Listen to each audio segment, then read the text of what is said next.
पूरी पूरी जिंदगी दास्ताने करबला सुनते रहे, कितनी हुसैनियत पैदा हुई। अल्लाह अकबर। 3 दिन के हुसैनी बनने वालों, 3 दिन के रस्मी हुसैनी, कुछ और लोग तो बनते हैं, ये अहले सुन्नत का मिजाज नहीं है। बेशक करबला जोहदे मुसलसल का नाम है, बेशक करबला तहरीक का नाम है, बेशक करबला एक इनकलाब का नाम है, करबला एक आफाकी इनकलाब का नाम है, करबला उस इनकलाब का नाम है या उस बहार का नाम है जिसके बाद कोई खजा नहीं है, करबला उस जोहदे मुसलसल का नाम है जिसके बाद कोई जुमूद नहीं है, करबला उस हरकत मुसलसल का नाम है जिसके बाद फिर रुकना नहीं है, ठहरना नहीं है। हमने करबला से सीखा क्या? कुछ नहीं, रसूमात रसूमात और सिर्फ रसूमात। अल्लाह के बंदो सुनो, ये 5% जो पढ़ रही हैं, जब इनको इनके मेयार का रिश्ता नहीं मिलेगा तो फिर कहीं ऐसा तो नहीं कि ये मेयार के चक्कर में किसी और के साथ चली जाए? पॉसिबल है। फितने इर्तिदाद का दरवाजा इससे भी खुल सकता है। जी तो ये बात नहीं कही जाएगी कि अब इन्हें पढ़ने ना दो। मैं तो ये कहता हूं अगर ये 5% पढ़ रही है तो लड़कों ने 10% पढ़ना चाहिए। बेशक, वाह।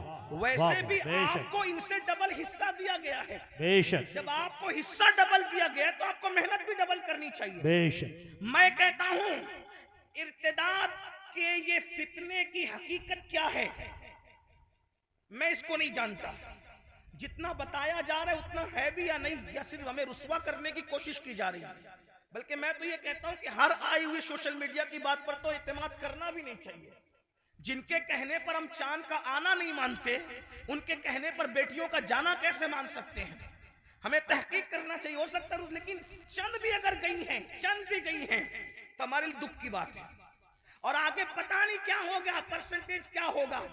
इसलिए मैं अपने जवानों से कहता हूं, दर्द भरी बातें करने वालों की इतनी चली गई, उतनी चली गई, उतनी चली गई। अगर तुम्हारे दिलों में इस्लाम का दर्द है तो कम से कम अपनी बेटियों का ईमान बचाने के लिए खुद भी पढ़ो और अपनी बेटियों को भी पढ़ो। वाह वाह वाह, सुभान अल्लाह। ताकि आप उनके मेयार के मुताबिक जब अपने आप को बना सको। और अगर ये सूरत हाल नहीं बदली तो फिर बहुत दर्दनाक हालात पैदा हो। अब बच्चे पढ़ क्यों नहीं रहे? बहुत से माँ बाप पढ़ाना चाहते हैं, बच्चे पढ़ते नहीं। बाद जगह तो माँ बाप ही नहीं पढ़ाना चाहते हैं, बाद जगह बच्चे पढ़ना चाहते हैं, माँ बाप पढ़ाते नहीं। एक बात आपसे अर्ज करूं, कभी कभी वो ये क्यों नहीं पढ़ पाते? लड़कियों के मुकाबले में लड़के ऐसा नहीं है कि ज़हीन नहीं है। पहली बात तो यह है कि माहिरीन का कहना यह है माँ के पेट से कोई ज़हीन पैदा नहीं होता और ना माँ के पेट से कोई कुंद ज़हन पैदा होता है। कुदरत की तकसीम सबके लिए बराबर बराबर है। बस इंसान का हाल ये है, उसको यूं समझ ले कि एक साइकिल आपने नई ला करके रखी और आपने उसको 10 साल तक चलाया ही नहीं, नई है। जब आप उसको निकालेंगे तो शायद वो नहीं चलेगी, जाम हो जाएगी, क्योंकि उसका इस्तेमाल नहीं हुआ। और एक साइकिल जितनी चलती रहेगी उतनी हल्की रहेगी। उसको यूं ही कयास कर लीजिए कि दिमाग जितना इस्तेमाल होता है उतना ज्यादा वो तेज होता है, उतना ज्यादा वो काम करता है और माहौल उसको मुतासिर करता है। वरना कुदरत की तकसीम सबके लिए बराबर बराबर। कुदरत ने सबको नवाजा है, बस उसका इस्तेमाल। लोग आपसे पूछता हूँ, लोग कहते हैं यार बुद्धू है मेरा बेटा, पढ़ता नहीं। वो बुद्धू है, फिर उसको ये स्मार्ट मोबाइल चलाना कैसे आता है? बल्कि हाल ये है मेरे भाई कि 30 साल का बाप जो फंक्शन नहीं जानता, 5 साल का बच्चा वो फंक्शन जानता है। तो फिर ये इनको कैसे पता? अब्बा को बताता है इसमें ये करो तो वो होगा, वो करो तो ये हाल है। अंदाजा फरमाए। और ये भी बात कह दूं मुसलमानों, जितना टैलेंट अल्लाह ने कुरान के मानने वालों को दिया है उतना किसी कौम को नहीं दिया है। उसकी वजह यह है कि जिनके दिल के रिश्ते अल्लाह की जिंदा किताब से जुड़े हुए हों, जिनके दिल के रिश्ते जिंदा रसूल से जुड़े हुए हों, फिर उनके टैलेंट के सामने किसका टैलेंट टिक सकता है? लेकिन अल्लाह अकबर अपनी सलाहियत को जुओं में, शराब में, नशे में, अल्लाह अकबर लड़कियों से नाजायज ताल्लुकात में जो सर्फ कर दे वो क्या पढ़ेंगे लिखेंगे? आज कहीं शऊरी और कहीं लाशऊरी तौर पर नशे को हमारे जवानों के दरमियान प्रमोट किया जा रहा है। तुम पढ़ न सको, आगे बढ़ न सको। नौजवान लड़कों के दरमियान जो पढ़े लिखे हैं उनको नशे का आदी बनाया जा रहा है। लोग कहते हैं उलमा इदारों के मुखालिफ है, कोई आलिम इदारों का मुखालिफ नहीं है। जो वाकई आलिम होगा वो किसी इदारे का मुखालिफ कैसे होगा? इदारों में फैली हुई बदनस्मियां, जराइम, गुनाह, बदअखलाकियां, बदतहजीबियां उसके मुखालिफ हैं। और हमने तो हमेशा इदारों की तायीद की हमारे बुजुर्गों ने, बल्कि वल्लाह कायनात में सबसे पहले यूनिवर्सिटी का तसव्वुर अगर कहीं पर मिला है तो वो इस्लाम में मिला है। बेशक बेशक बेशक। और आपको बताऊं, आज हमारा ज़ौक़ ये है, जो मालदार बनता है वो कीमती कपड़े खरीदता है, जो मालदार बनता है वो कीमती मोबाइल खरीदता है। मना नहीं कर रहा हूं, मेरी बात का मफ़हूम मुखालिफ मत लेना, लेकिन बात कपड़े खरीदेंगे, जूते खरीदेंगे, मोबाइल खरीदेंगे।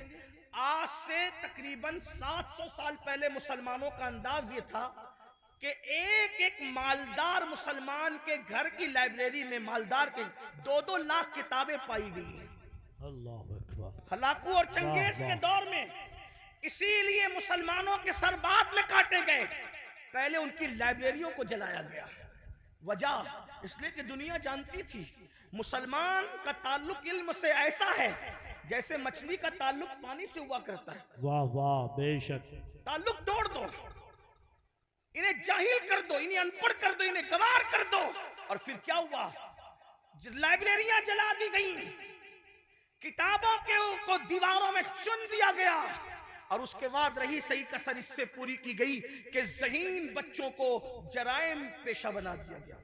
अब देखा जाता है बाज़ाब्ता तौर पर कुछ जालिम ऐसे हैं कि जो बच्चे ज़हीन हैं उनसे दोस्ती कराई जाती है, उनको नशे का आदी बनाया जाता है। हमारे माशरे में देखो, इदारों में देखो, अब जो नशे में डूबेगा वो क्या पढ़ेगा? पिक्चर में ले जाया जाता है, कुछ लड़कियां ऐसी छोड़ी जाती है एजेंट के तौर पर जो पढ़ने वाले ज़हीन बच्चों को अपने गलत मोहब्बत के झांसे में फांस कर उसकी तवज्जो तालीम से हटा सके। कुछ पढ़ने वाली ज़हीन बच्चियों के दरमियान ऐसे लड़कों को एजेंट के तौर पे छोड़ा जाता है ताकि वो ज़हीन बच्ची का ज़हन भटक जाए, वो पढ़ ना सके। और आप नताइज देख रहे हैं। फिर उसके बाद जितनी फिल्में आजकल बन रही है, सीरियल फिल्में तो कल भी सही नहीं बनती थी, आज भी नहीं, लेकिन सुना गया है हर फिल्म का उन्वान लड़का लड़की की मोहब्बत है, और वो मोहब्बत नहीं बल्कि नफसानियत है। जो फिल्म की दुनिया के अंदर कॉलेज और यूनिवर्सिटी का माहौल बताया जाता है उसमें सिवाय इश्क के और क्या है, आंख लड़ाने के और क्या है, पाप के सिवा और क्या है, भागने भगाने के और क्या है। लेकिन नौजवानों को यह सोचना चाहिए कि हमारी जिंदगी 3 घंटे की फिल्म नहीं है। बेशक। वाह। हमें तो हर पल जीना है, हमें तो लोगों का सामना करना है, हमें तो जिंदगी गुजारनी है। इसलिए अपने मकसद को समझो। इस गंदगी के लिए पैदा नहीं हुए हो, चाहे वो नशे की गंदगी हो, चाहे वो जुए की गंदगी हो, चाहे वो अफेयर की गंदगी हो। अपने मकसद को, और पढ़ाई लिखाई के दौर में जो उलझ जाता है फिर उसकी जिंदगी तबाह और बर्बाद हो जाती है। इसलिए पाक दामन रहो। और जवानों से कहता हूं, नशा करने वाले की सोबत से भी दूर रहो, क्योंकि अल्लाह के रसूल सल्लल्लाहु अलैहि वसल्लम ने यहां तक इरशाद फरमाया, अल्लाहु अकबर, कि जिसने नशा करने वालों को अपनी महफिल में इज्जत के साथ बिठाया, अल्लाह रब्बुल इज्जत कल क़यामत के दिन उसको अंधा उठाएगा। अल्लाहु अकबर। नशा करने वालों की सोबत से भी बचो।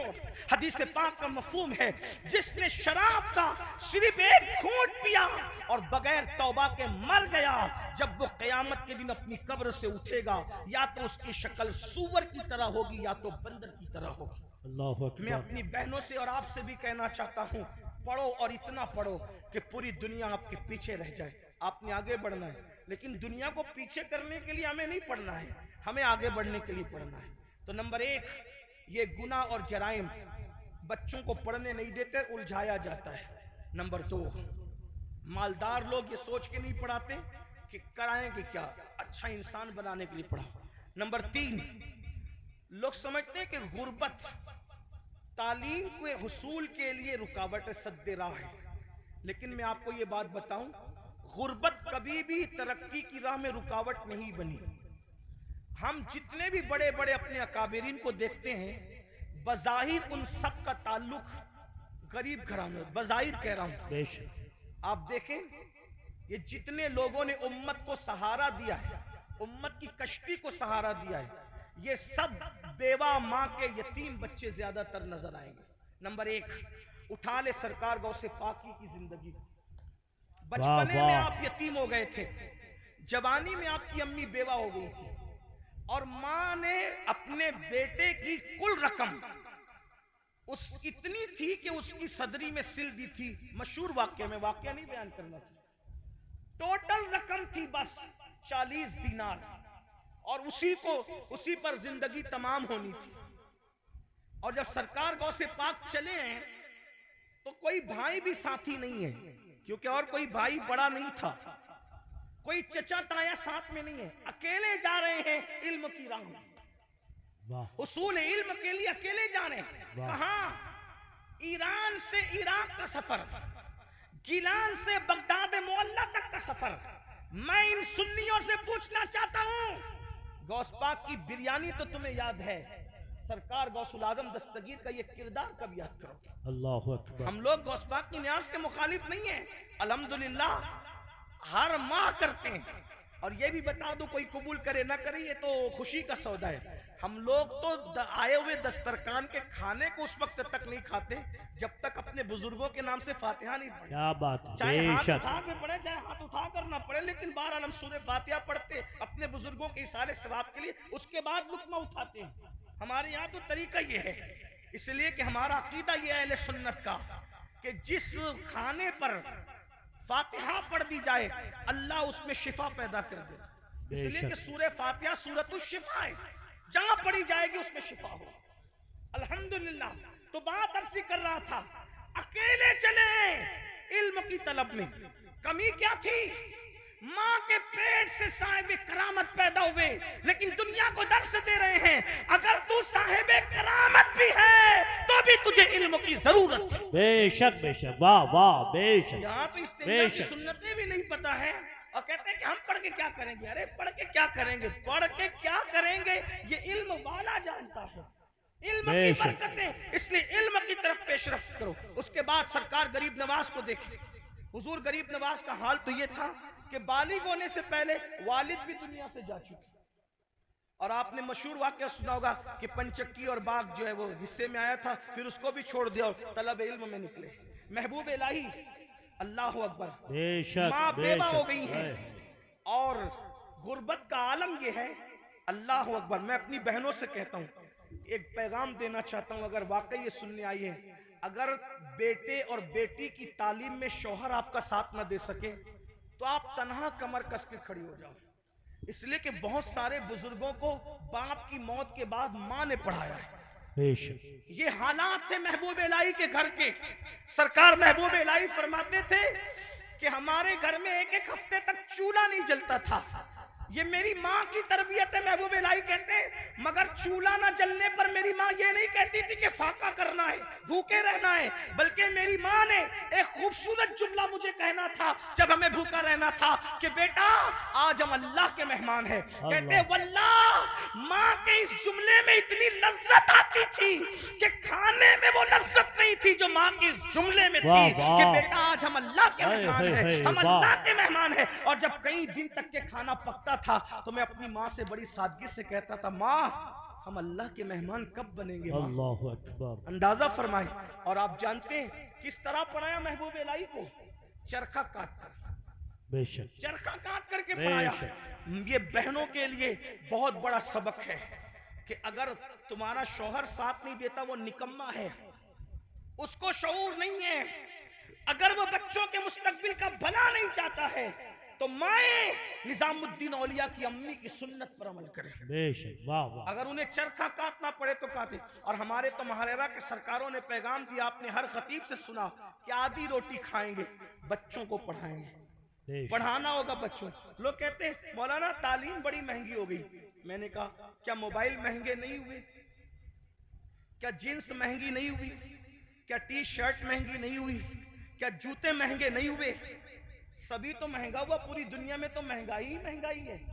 तो क्या महंगे जूते कभी तुमने पहनना छोड़ दिया? महंगे कपड़े कभी तुमने पहनना छोड़ दिया? महंगे मोबाइल इस्तेमाल करना तुमने छोड़ दिया? हर महंगी चीज लेने को तैयार हो।